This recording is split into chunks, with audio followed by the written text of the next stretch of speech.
ज़्यादा लोग लाइफ में स्टक इसलिए होते हैं कि टैलेंटेड नहीं होते हैं। स्टक इसलिए होते हैं कि क्योंकि उनका माइंड सेट एम्प्लॉय मूड में लॉक्ड हो जाता है। और साइंस एकदम क्लियर बताती है कि एंटरप्रेन्योर माइंड सेट कोई जॉब छोड़ने से नहीं आता है। माइंड सेट ट्रेन होता है, रिवेयर होता है और साइकोलॉजी के रूल फॉलो करते हैं।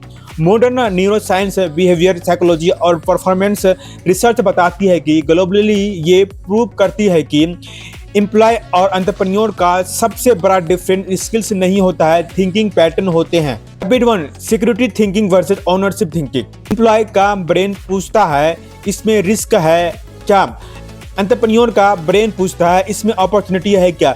साइकोलॉजी रिसर्च बताती है कि ओनरशिप थिंकिंग ब्रेन का रेस्पॉन्सिबिलिटी सर्किट एक्टिव होता है जो डिसीजन मेकिंग और एग्जीक्यूशन स्पीड बढ़ाता है। एम्प्लॉय सेफ्टी चूज करता है, एंटरप्रेन्योर कैलकुलेट रेस्पॉन्सिबिलिटी चूज करते हैं। Habit 2, time for money versus value creation. Employee time बचाता है, एंटरप्रेन्योर वैल्यू क्रिएट करता है। बिहेवियर इकोनॉमिक का अकॉर्डिंग वैल्यू क्रिएशन थिंकिंग से ब्रेन का long term reward system active होता है, इसलिए एम्प्लॉय फिक्स इनकम पे फोकस करता है और एंटरप्रेन्योर स्केलेबल इनकम पे सेम 24 आवर डिफरेंट थिंकिंग करते हैं। Habit 3, instruction following versus problem solving. Employee पूछता है मुझे क्या करना है, एंटरप्रेन्योर पूछता है प्रॉब्लम का सॉल्यूशन क्या है।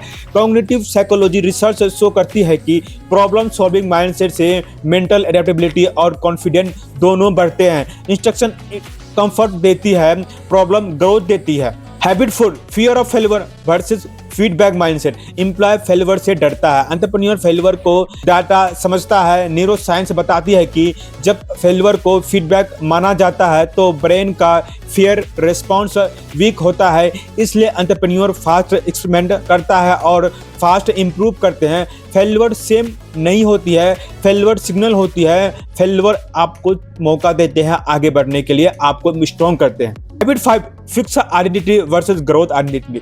एम्प्लॉय अपनी आइडेंटिटी बोलता है मैं क्या हूँ, एंटरप्रेन्योर बोलता है मैं क्या बिल्ड कर रहा हूँ। साइकोलॉजी के अकॉर्डिंग आइडेंटिटी शिफ्ट से बिहेवियर ऑटोमेटिकली चेंज हो जाता है, इसलिए एंटरप्रेन्योर का माइंडसेट होता है कोई और नहीं करेगा, मुझे ही करना होगा। ये सिर्फ एम्प्लॉय वर्सेस एंटरप्रेन्योर कंपैरिजन नहीं है, ये थिंकिंग अपग्रेड है। और साइंस एक चीज क्लियर बोलती है, जो स्टेटस सक्सेस डिसाइड करता है माइंडसेट डिसाइड करता है। कमेंट करके बताना तुम कौन सा माइंडसेट अपग्रेड करने वाले हो और फॉलो करना डेली साइंस बेस्ड सक्सेस और एंटरप्रेन्योर माइंडसेट के लिए। लाइक सब्सक्राइब जरूर करना।